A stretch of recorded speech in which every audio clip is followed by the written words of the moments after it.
Hi guys, bear with me there's a bug on my pants. Absolutely bear with me, one sec. I love bugs, but they don't need to be on my legs. Preface, about to get my period. Hasn't been a good week for me mentally. I have a slightly increased amount of energy today, so I may be talking 1,000 miles an hour. These are just my ramblings. I'm coming to you today with an idea for Loungeface, and I need honest feedback. Okay, I'm gonna give you the cold, hard truth about what I'm thinking. That's what I've done online for a long time, okay? I'm constantly in this battle between like, keep everything behind the curtain. Like you have a business now, you can't be so open and honest about everything. And then on the other hand, I'm like, no, but that's exactly how I got to where I am now, is by being honest. I've actually been sick of doing a full coverage foundation recently. I don't like the extra makeup-y vibe, so I'm going to stick with spot concealing today. This is the Maybelline Instant Age Rewind Multi-Use Concealer in 00. Posted this lip oil because it's amazing. It's a sample that I was working on a while ago,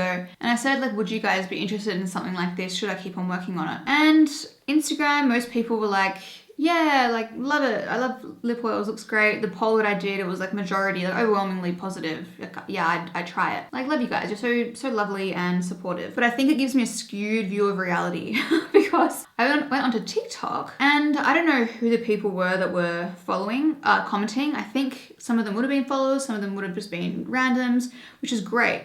But a lot of people were like, unless it had something like really unique about it, I'd probably just buy the cheapest one at Priceline. Love the honesty. That is what I need to hear. And then other people said there's so many of them already on the market.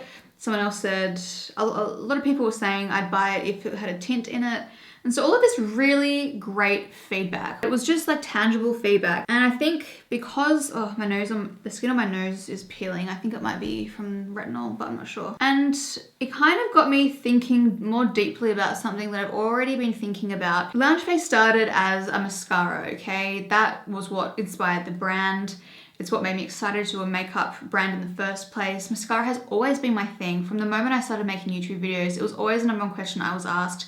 It's always been my thing. Mascara, like Lauren and mascara, they just go hand in hand. So when Loungeface launched, I knew the product was great, but when it launched, I was like, okay, Lauren, remember, like not everyone's gonna like this. Trying to brace myself for the reality of the fact that you're bringing something out that you're excited about, but not everyone else will be. Some people won't like it, some people will leave bad reviews. And I'm, of course, a sensitive person, so it is hard to separate sometimes the brand and, because I made it, so of course, like I'm gonna feel guilty if someone doesn't like it, but I really did try my best. Oh man, my skin's peeling there too. To manage that before that kind of thing happened. Anyway, launched, kept selling out. The reviews were incredible. Like, because my expectations were so low. No, they weren't so low, but they were lower than they needed to be. I was just blown away by the feedback. So I was like, yeah, this is great. Woo. So then I was like, okay, time to start expanding our product range. Brows was the next thing because brows, mascara goes hand in hand. Now, this one was different because, well, first of all, Reese got sick around this time, so I didn't have any time to put towards like the launch, or it just wasn't my priority. To be honest,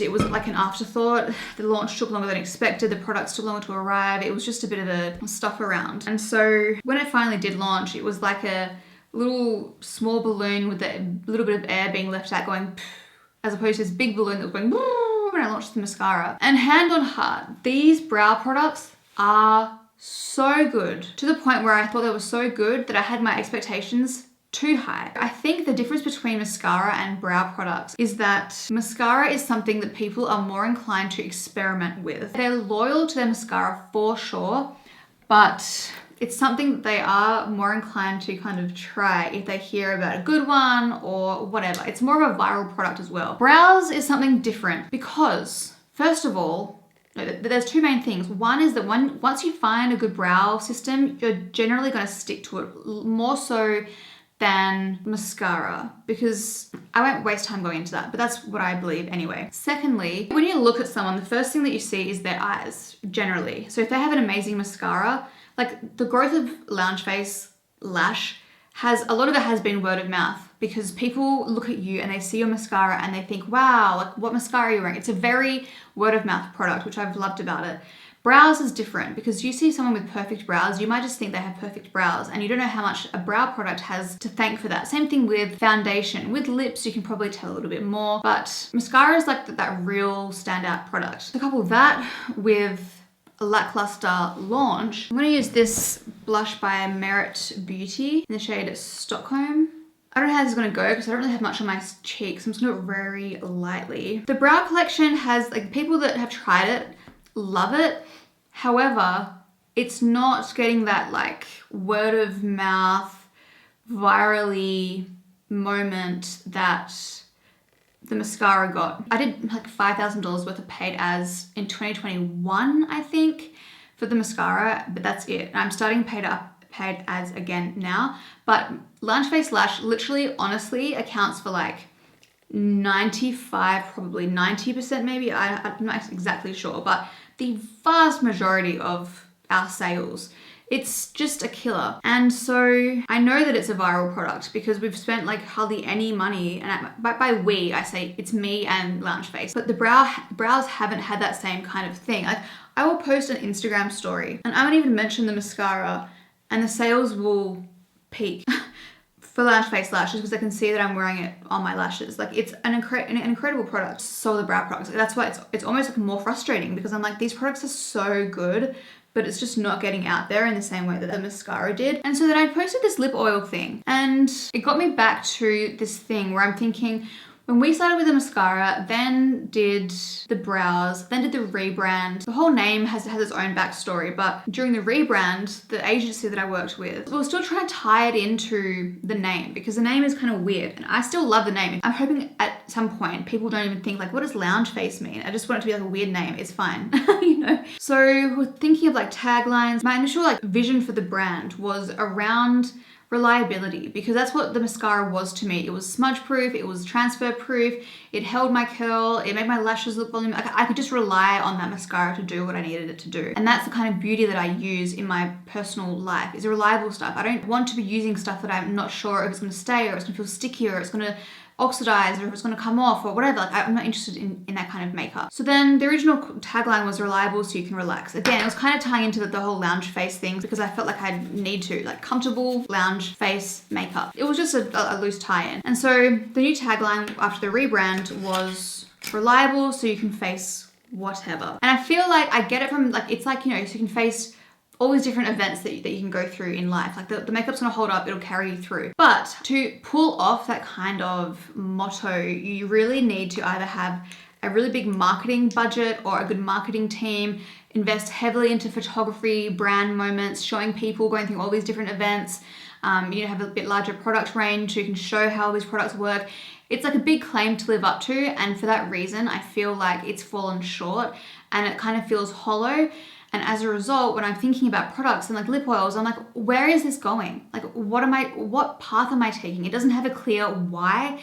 It feels like, to me, I'm just releasing products that I like, and that's fine, but like, that's not the best way to run a business. You know, it doesn't have, I need like a clear motivation. I need something that makes clear sense to me. Kosas Cloud Set in Airy, and then the Hourglass Incandescent Strobe Light just on top. And so I'm like, okay, something's got to give. Like, again, I've been really deep into an imposter syndrome phase, so it's been hard for me to tell the two apart, but it's been something that's been underlying, and I think it has legs. And I think if anything, this kind of like hormonal thing has kind of just brought it to the surface and has really made me like face it head on. I've been thinking long and hard about like, what am I doing with this brand? Like, where is it headed? Do I need an investor to come in, inject a whole heap of money, give me guidance, tell me what I need to do? How do I do this? How do I do that? Like, do I need someone holding my hand throughout this? Do I need someone to help me get into retail? I was very overwhelmed. I still kind of am a little bit overwhelmed, but I feel like I have a bit of a better grip on it. God, that's so annoying. And then I had this brainwave and I thought, what if I take Loungeface back to what it was and make it all about that. Mascara. Mascara is my thing. I know that like the back of my hand. What if I turned Loungeface into a brand that specializes in mascaras, and perhaps even mascaras only? And this is hard because I would be devastated to not have the Loungeface brow pencil. And I'm also working on those lip liners, and I'm just about to get a sample. So I was thinking like, maybe at the bare minimum I could keep the pencil and the lip liners and just like do everything else. But anyway, we'll see how that goes. I know I'm getting sidetracked, but the reason this is even coming up in my brain as well is because I'm close to reordering brow products, because we're on Amazon in the US. I sent half my stock stock from Australia to the US. So running lower on this stuff. And I'm like, do I want to spend the large amount of money investing in this all again when it hasn't really, and granted we haven't started doing paid ads, but if I'm just going off organic traffic, which is still a huge part of it, it's very easy for me to sell Loungeface Lash. It's proving to be a lot harder to sell the brow products. The issue with only selling mascaras, different formulas, different colors, different sizes, different wands, is that lower average order value, which means that if I do paid ads, it's going to cost me probably more to acquire the customer than their sale would give me. So I'd be losing money essentially. I'd be getting the brand out there, but I'd be like essentially losing money. That is not great. I was thinking, how do I work around that? And then I was thinking, okay, bundles. The number one thing I'm getting asked at the moment is a brown mascara. It's all the time. And I've been saying to myself, like, it's not worth me doing it if I have to order the minimum order quantity. Like, I don't know how popular they're going to be, and it's expensive and blah, blah, blah. So there are things, like real things that have been preventing me from doing it. And I'm not sure if it's possible for this packaging reason, because you do have to order MOQs, so minimum order quantities. So say, this is just a random number, 1,000 units. I wish it was 1,000 units. 1,000 units of a black mascara, that'll sell. 1,000 units of a brown mascara, I don't know. But if I wanted to order both, I have to order 1,000 and 1,000.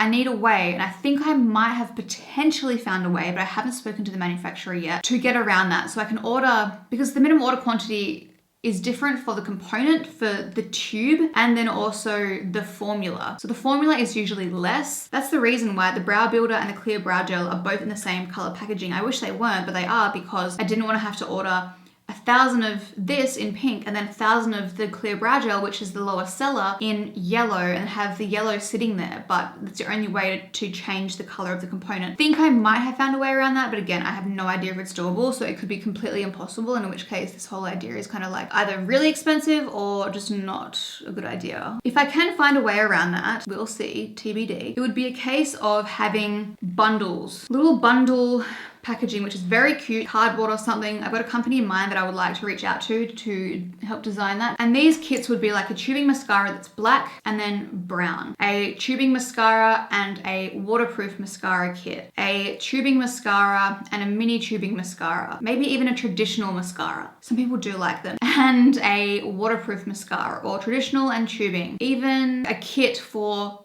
straight lashes. So I could even come out with like lash accessories, like lash primers that hold a curl better. So maybe you would get, if you had like Asian lashes, you'd do a little quiz on the website or do some kind of interactive thing that would basically help you figure out what kind of like little kit that you want. And in this kit, there'd be like a lash primer and a tubing mascara, because if you prefer tubing mascara to waterproof mascara, but the tubing mascara doesn't hold a curl, you can use this little kit. It's focused on customizing mascara and bundling. It sounds kind of weird, but as I said before, mascara is the kind of thing that people experiment with. It's a non-committal product. It isn't like a foundation where you know it doesn't break out your skin, you know it's the right shade, you know you like the finish. They're more expensive to buy up front a lot of the time. Like, there's a higher commitment. With mascara, it's not so much the case. And from a business perspective, mascara is the best makeup product to sell because you go through it the fastest. Like, even brow products are second to that, as opposed to a foundation or a blush, which takes you much longer to go through. And like, I pride myself on being an authority when it comes to mascara. It's something that I built and earned over the last like 10 to 11 years, however long it's been. But I was thinking about this and I'm like, that makes so much sense. That's me, and it's different. It's not just me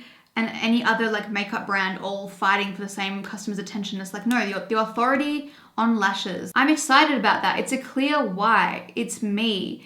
It's something that I know well. It will be more costly in certain areas for sure, but the price would have to reflect that. I have to get better at not feeling guilty about charging certain prices for products, because at the end of the day, we're not going to be for everyone, and the people that will appreciate that level of like customizability, customization, and the product quality. I'm honestly thinking I would make a lot of the mascaras with this lab that I'm recently talking to in Italy, who in Italy are known, each country is good for certain things. Like, for example, Germany is known for lip pencils. Italy has always been known for mascaras. So that's really important too. Like, there might be a slightly higher price point, but even still, it would probably be lower than if you're buying two other mascaras separately, because you're getting them in a bundle. And then Reese had a good point. He's like, does that mean you're gonna have to go down the same path that you went down with the website last time, which was really expensive? And I'm not even 100% sure that I'm 100% happy with how it turned out. It was just such an improvement on what I had before that it was easy for me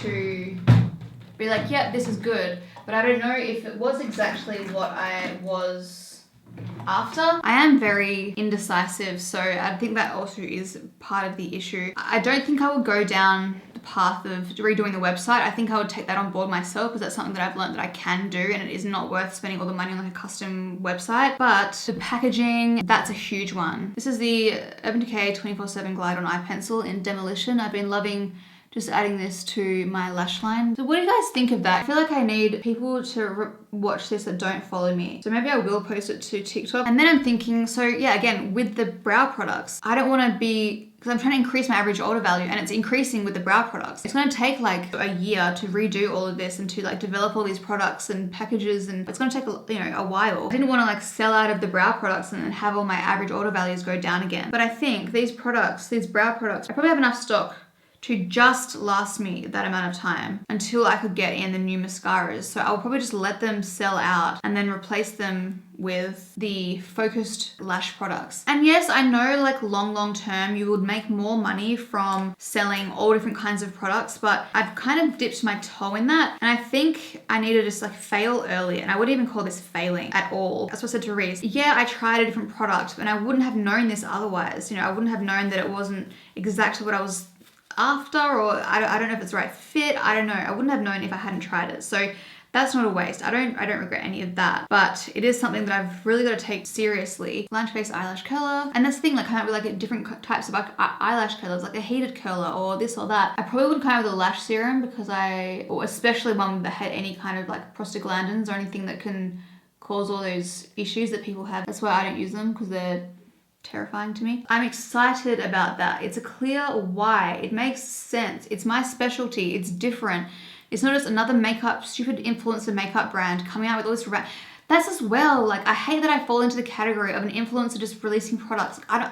That's not my vibe. I don't want to be lumped into that category, but I will be, because that's essentially what I'm doing. So by staying in my lane and having this really curated product offering that is so on brand for me, just makes sense. And it's not even that you need to have a large product offering to be successful, because there are certain brands that have just like one random product and they kill it. This is a Loungeface sample, by the way. You just need a really good product or products. Good marketing. I'm kind of annoyed that I didn't think of it earlier. But again, I'm very easily carried away with exciting prospects. Like, it's catnip to me. So I need honest feedback. Let me know what you guys think about that, okay? Please let me know. I feel like this idea came from a stressful time in my life the last week. But it may have been the only way that I would have come to this realization, because it's been like bubbling underneath the surface. Mascara is just my thing and I love it and I know it so well. Gosh. This is the Makeup by Mario Cherry Glow Moisture Glow Plumping Lip Serum. Unused, how exciting. And the thing that I also like about mascara is that it's like a one shade fits most. Obviously some people like the brown, and that's what I will come out with the brown if I do this. But it isn't like a brow product or a lip product where you have to match it and find the right shade, which is something that I don't like. Full stop. It makes so much sense when I think about it, but I just need an outsider's honest, as objective as you can be, opinion. So please let me know.